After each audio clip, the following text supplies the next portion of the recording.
two cars, the red one and the blue one. That's about where Mum lived there. So if you pull up on this side, on your right here, we can just have a look. So this is 19 Hill Street where I lived. Came to live here when I was 10. The war had started, and this is the house we were evacuated from because bombs dropped all around us and we all had to leave. People were just in droves walking along this road. There was a bomb just behind where I'm sitting now, a bomb at the bottom garden outside our gate, and we all had to leave here, and we were away for several days.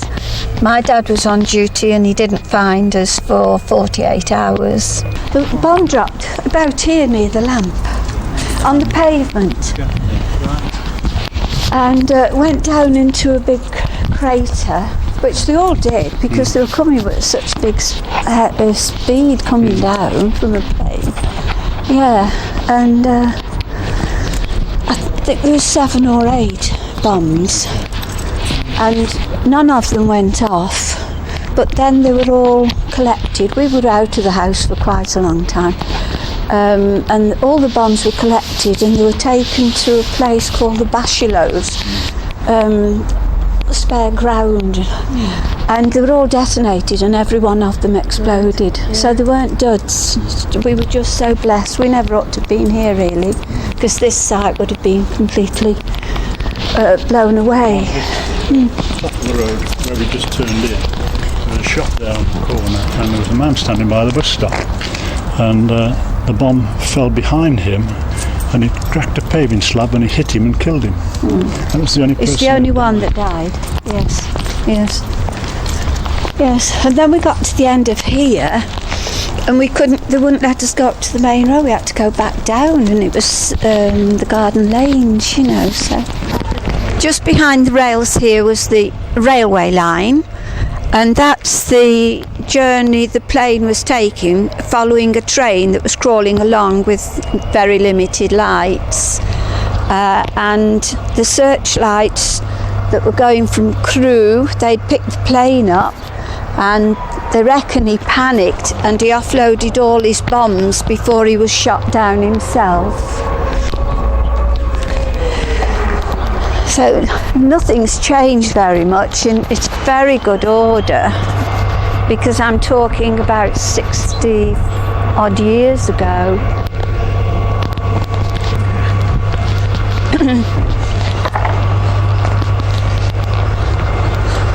Some new building going on at the bottom of this road. And we're just walking down now to go behind into our back lane, which was a little shortcut for us. And the house here on the right is there's a garage built where their garden was, and this is the house that the bomb went straight through the roof, and but none of the bombs went off.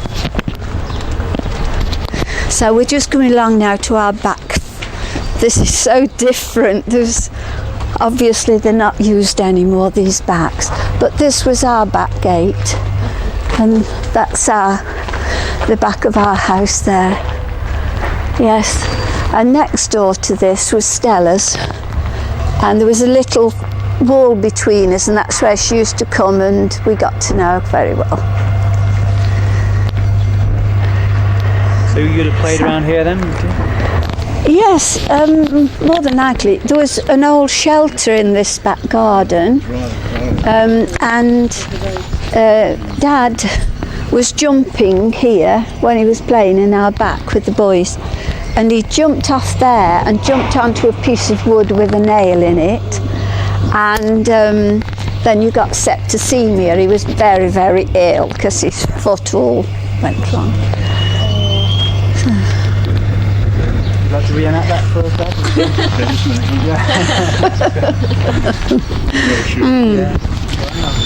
Now that Mallard Street, that looks really nice down there. Yeah. Yeah. And that's where the back, just round that corner there, you see. So, yeah. I was sure Margaret used to play with a little girl that lived in the end of here. They were named Proud Love. Yeah. Yeah, it's quite something to come back, and it's nice to see it looking good as well, because it's people have bought them and they're maintaining them well. And then later on, Bolsey band came and did a weekend at Newcastle, and they invited us to come with them, and we had an open air in the street.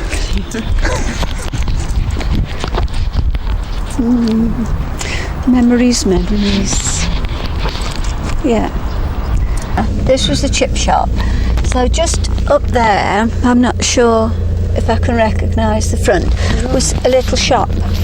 And I got a job there after school, and rice came in a great big sack, and I had all these little bags and shoveled the rice up into the bags, and she showed me how to fold it all in neatly and bag them all up into pounds and stack them on the shelf, and all sorts of little jobs really, and serve the people when they came in as well. Yeah.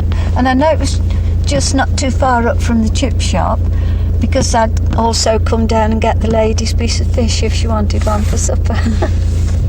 Yeah, so it's lovely, isn't it, really, to see something still here after all these years. So that would have been your first job?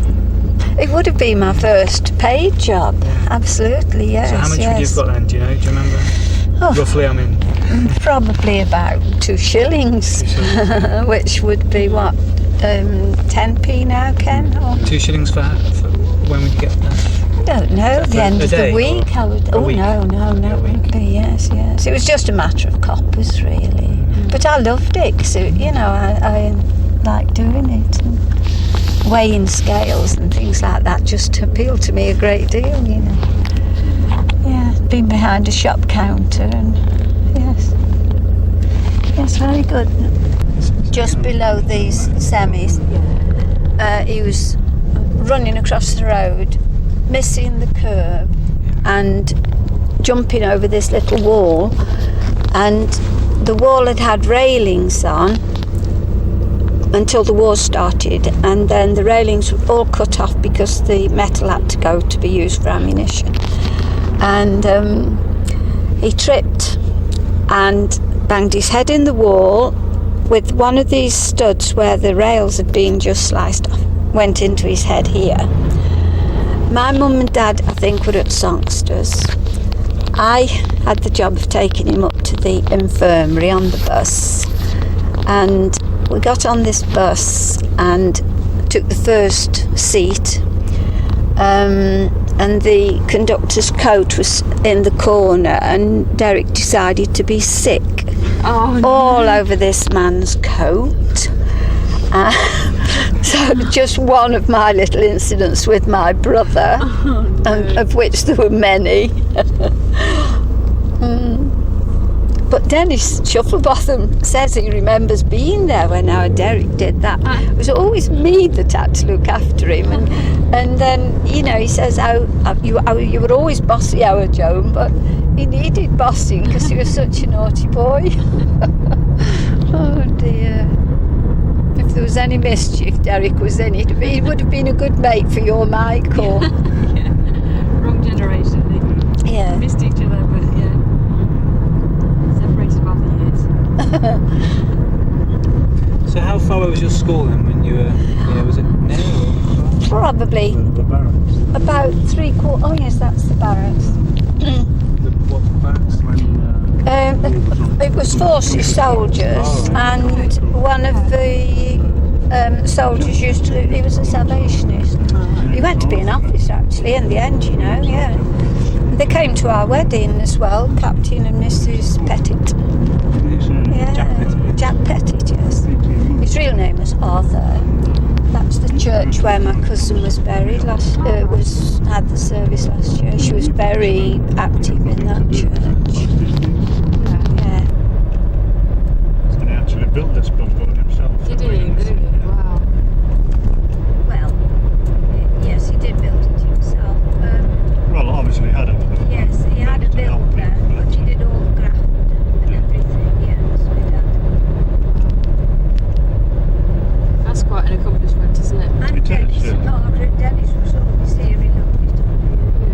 So that was the first cottage Dad bought, and the land was very important to him in those days because that's where he formed his turkey farm. But he lived in the little cottage, and that was where I strained my back lifting Martin up at a window and almost caused myself, well, I think a slip disc actually at the time, the start of my troubles. No sanitation, no toilet. I think somebody came to collect your bin or whatever outside. Very primitive indeed.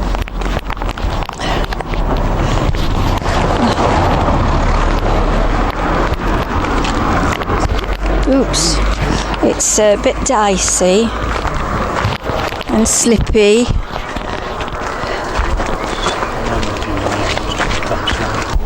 So what's this then, Martin? Well, that building there is the one that my pop used to own, and that's just part of his land here on the left hand side. Yeah. Apparently about 3 acres of it. And what did you do with the land?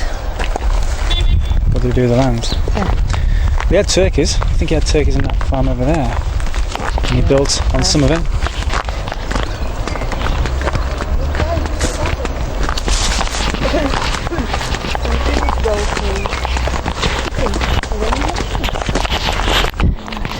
Yes, this was Dad's land, right the way down to the trees and up to this path. Right.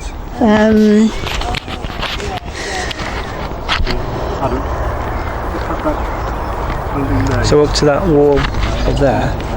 Yeah, that was he was named what was that man named there? I can't remember his name, that man. But I'm just trying to see, there's somebody in a window in the gable end of that bungalow there. I don't know. I'm not sure which is, that looks like the cottage is on the opposite side. Yes, I think we're coming into Dad's bungalow here. Yes, that's the conservatory, yeah. This is the brick, this side is where he used to garage his car. In there with that wheel in the side. Yeah. The bungalow's over the back, so I don't think you're going to go much farther. Yeah, with the windows in the top, that's the bungalow. Yes, that was the door and the windows. That's where we slept up there. Yes. 2 big bedrooms actually. It was nearly as big as our bungalow up there. Yes, you used to come down the drive and go behind that brick building up to the cottages. Yes, he's a donkey with his big ears. Isn't it quiet and lovely though, Martin? Oh, it's a new world out here, really. Yeah. I don't know how much more we can see going down here because this path's going to go behind trees, I think. Right, yeah. I'm just saying to Martin, the stillness and the quietness. Oh, it's lovely. It's wonderful. Yeah. Even the air it seems different. Oh, but also, he built his bungalow one side, he had a drive down then. Then the next 2 houses, he sold the land then, and he sold the land and they built their own houses there. Yeah. And also here, to keep the grass, that building there, he used as stables, or this side even. And then he had horses on this field, and people paid him for having his stables there. And he used to give the horses drink and food. And then when he got he'd buy day-old chicks, and have to keep them in the little lamps and everything. And we used to go and see the chicks. And then when they'd grown and they were producing eggs and whatnot, he'd got an order at the hotel in the centre of Newcastle and started taking them his eggs. And who was it who dropped a pile of trays of eggs? Was it you or our Derek, Ken? He can't hear. Did you drop through 2 trays of eggs, or was it Derek? When at the hotel in Newcastle. Not to be me. somebody was carrying all these eggs. Right, in the And Castle Hotel. Castle Hotel, yeah. Walked up the car park area and somebody, a lorry was backing out and I Opened the door. and the whole lot went to And then, yeah, and those he killed, he sold to the hotel. And then he started doing, and then he started doing turkey.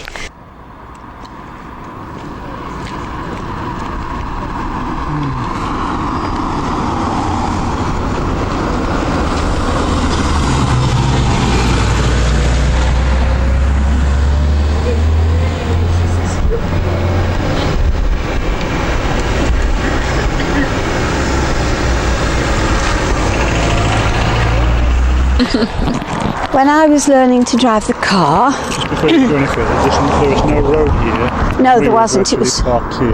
no. I was parked outside here, these railings of the cricket pavilion, because I'll tell you how I know. I'd backed up here, brilliant. I'd got Margaret heavily pregnant in the car with she'd got Mark. She was expecting Jane. Your dad, our two girls, and Ethel, my father's second wife. And we were all squashed in, we'd all been to the army. Came back, backed up here, and then when I came to come off, my foot slipped off the pedals and I was making straight for this bank here and this hedge, moving a bit, where the hedge was, you know. And I'd lost control completely, but instead of going through the hedge, I did a left turn, knew that was Dad's drive, did a right turn, went straight into a mound of brick and soil. He hadn't got the drive done in those days properly. And there it was, I'd ran the car straight in with all my load and it just jammed in. Front wheels are off the front. Went up this mound, hanging off the front. Oh no. And I thought, they'll go mad with me, women drivers, because it was in the early days. Yeah. You didn't see a woman driver in Newcastle in those days.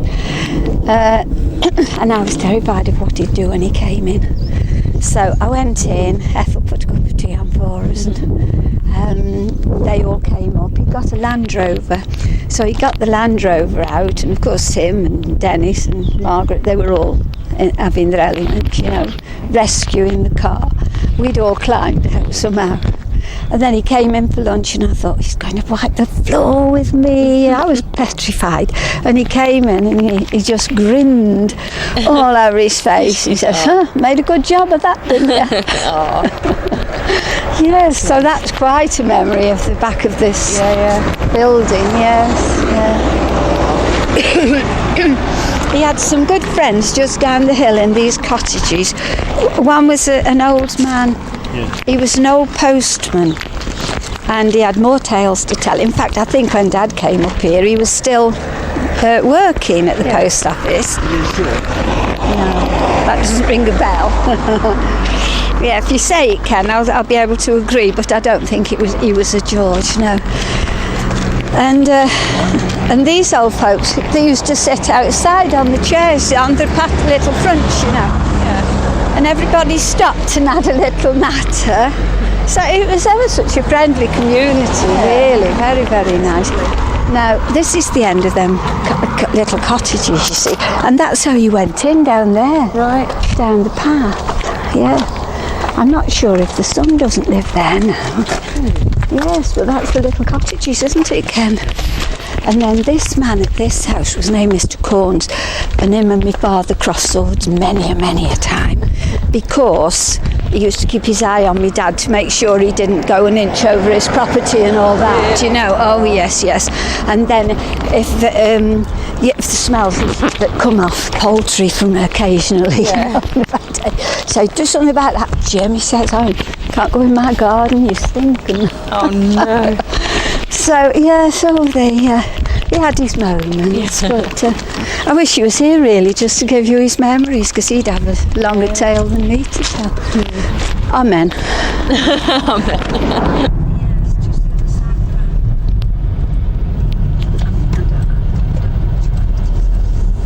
And what's this? This is where I used to have a music lesson in this fashion.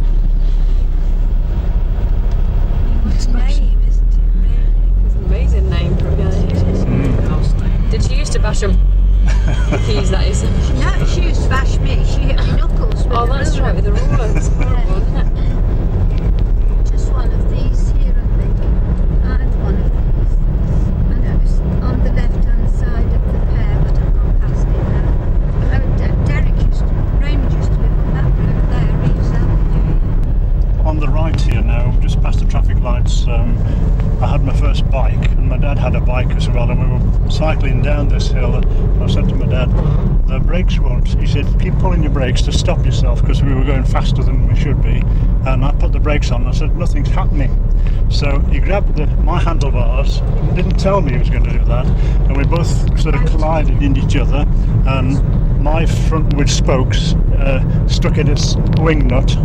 I went into the wall here. We both came over the handlebars, just about here somewhere. Do you want to take a left turn now, Susan? Oh, this is Buckmaster Avenue, yeah. Just there now, that was us. With the brown door? Yes, with the brown door and a conifer in the garden, yes. And you can see buildings through the back of there. So that was all open country. It is really nice, isn't it? It is, yes. For that day and age. Yeah, exactly, yeah. I mean, when you think of all the houses we've just been looking at, I know. it's quite something in those days. We're looking now at 45 Buckmaster Avenue. I remember having my 9th birthday while we were in this house. That was in 1939, just before the war started. And there were 4 children of us. Raymond was a year older, and then Derek 4 years younger, Margaret 5 years younger than me. And Mum was a bit worried because it was so dark, there weren't many lamps around, and she was a bit worried in case Dad got called up for the forces. So we left Buckmaster Avenue and we moved back into Newcastle and went to 19 Hill Street. So we weren't here very, very long, but I remember it was very lovely and beautiful views at the back, and it was nice to have a garden. Beautiful back garden, it's lovely. Yeah. Oh, so that was 47. Okay, that's nice. Okay, thank you. Wartime and rationing, and so they used to say, Joan, pop down to the bakery and get us some tarts. And we got them, jam tarts just come out of the oven, and they were still warm, and they smelled beautiful. Sometimes I got a good reception and sometimes I didn't, because they couldn't be bothered with you, they were so busy, and but yeah, that was quite an experience there.